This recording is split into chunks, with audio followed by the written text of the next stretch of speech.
प्रीति नगर में कौशल्या नाम की सास और तारा नाम की बहू रहती है। तारा बहुत गरीब परिवार से थी। तारा के पिता तारा की शादी में बहुत कम दहेज दिया था। उसी के कारण तारा के सास बहुत दुखी रहती थी। कौशल्या की छोटा बेटा एक प्राइवेट नौकरी करता था। उसका नाम सुरेश रहता है। सुरेश नौकरी पर से घर आता है तो उसकी माँ कौशल्या कहती है, बेटा तूने नौकरी बहुत कर ली और अब तेरी शादी के लायक उम्र हो गई है। मैंने एक लड़की देखी है, बहुत अच्छे परिवार से है, अमीर भी है, साथ में खूब सारा दहेज भी लेकर आएगी।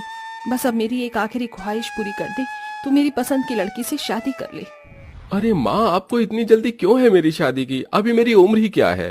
अरे देवजी कर लीजिए, आपको पत्नी मिल जाएगी, इस घर को एक बहू और मुझे एक छोटी बहन की जैसी देवरानी मिल जाएगी। मेरी नहीं तो अपनी बड़ी भाभी की ही बात मान ले। तभी वहाँ पर सुरेश का भाई मनोज आ जाता है तो कहता है, और छोटे कैसा है तू? लगता है तेरी भाभी और माँ ने तुझे घेर लिया है। अरे घेरना तो था ही, अब ये जनाब 25 साल के हो गए हैं। आप भी पिताजी बेचारे के हालचाल तो ले लेते। मैं तो बिल्कुल ठीक हूँ भैया, देखो ना, आए हुए एक दिन भी नहीं हुआ और माँ ने शादी की बात छेड़ दी। वैसे माँ बिल्कुल सही कह रही है, अब तुम्हें शादी कर लेनी चाहिए। घर में सब यही कहता है। सबकी बात सुनकर सुरेश को शादी करने के लिए हाँ कहना ही पड़ता है।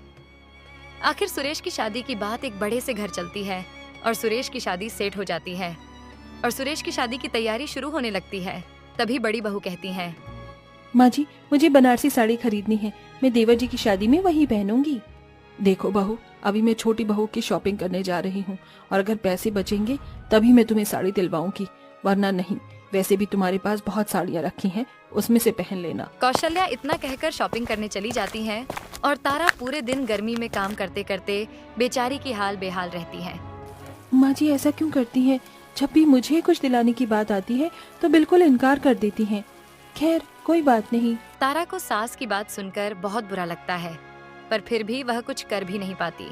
ऐसे ही होते होते सुरेश की बड़ी घर में एक घमंडी लड़की से शादी हो जाती है। तभी कौशल्या की नई बहू महिमा कहती है, ओहो कितनी गर्मी है यहाँ, मुझसे तो जरा भी गर्मी बर्दाश्त नहीं हो रही है। माँ जी आप अपने घर में एक एसी नहीं लगवा सकती थी? अरे बहू एसी तो लगवा लेती, लेकिन एसी लगवाने के लिए पैसे कहाँ से लाती? वैसे तुम्हारे दहेज में एसी आया तो है, अभी वही लगवा लूंगी।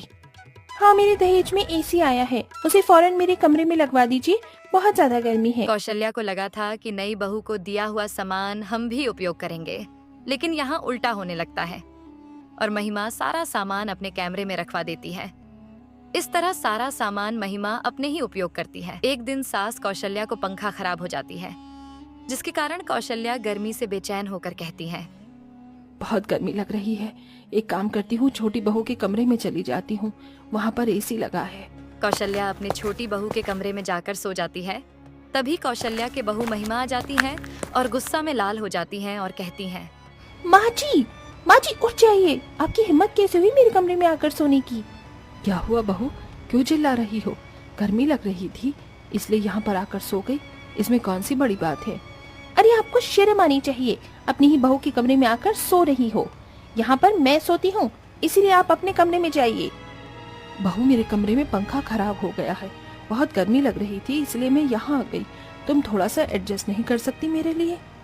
अरे मैं क्यों करूँ तुम लोगों के लिए एडजस्ट? आज तक मैंने अपने मायके में एडजस्ट नहीं किया तो यहाँ कैसे कर लूंगी? आपको करना है तो करो, मुझसे नहीं होगा। फिलहाल मेरे कमरे से बाहर निकलो। कौशल्या को बुरा भला कहकर महिमा अपने सास को अपना रूम से बाहर निकाल देता है।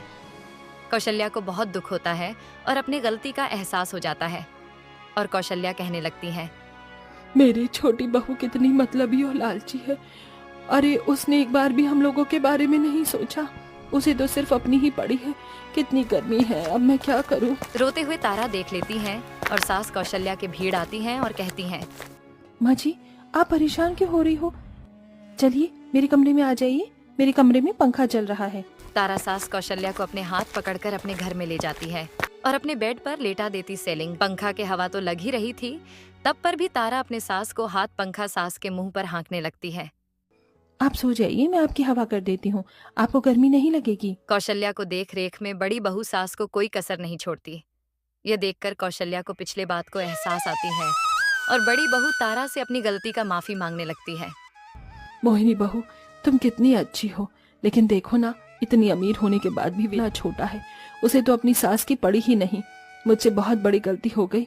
मुझे तुम्हारे साथ इस तरह का बर्ताव नहीं करना चाहिए था। छोटी बहू के आते ही मैं तुम्हें भूल ही गई।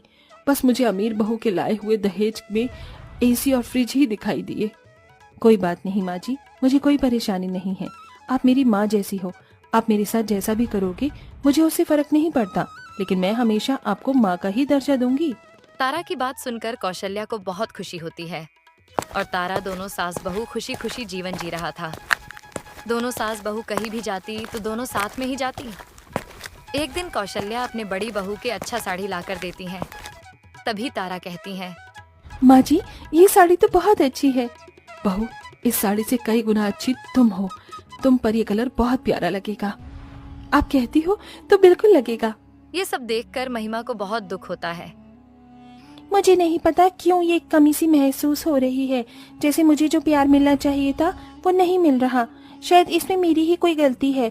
नहीं तो माँ जी ने मुझे शुरू में बहुत प्यार किया था और मैंने उनके साथ बुरा बर्ताव भी किया। वो बेचारी गर्मी में परेशान थी और मैंने उन्हें अपने कमरे से ही निकाल दिया। और अपनी सास कौशल्या को सेवा करना शुरू कर देती हैं। महंगे महंगे साड़ी लाकर देती और महिमा कहती है, माँ जी देखो ना, मैं आपके लिए कितनी अच्छी महंगी साड़ी लेकर आई हूँ। आज तक ऐसी साड़ी आपको जेठानी जी ने भी नहीं दी होगी। मुझे चाहिए भी नहीं। उसने मुझे जितना प्यार दिया है उतना प्यार तुम मुझे कभी नहीं दे सकती।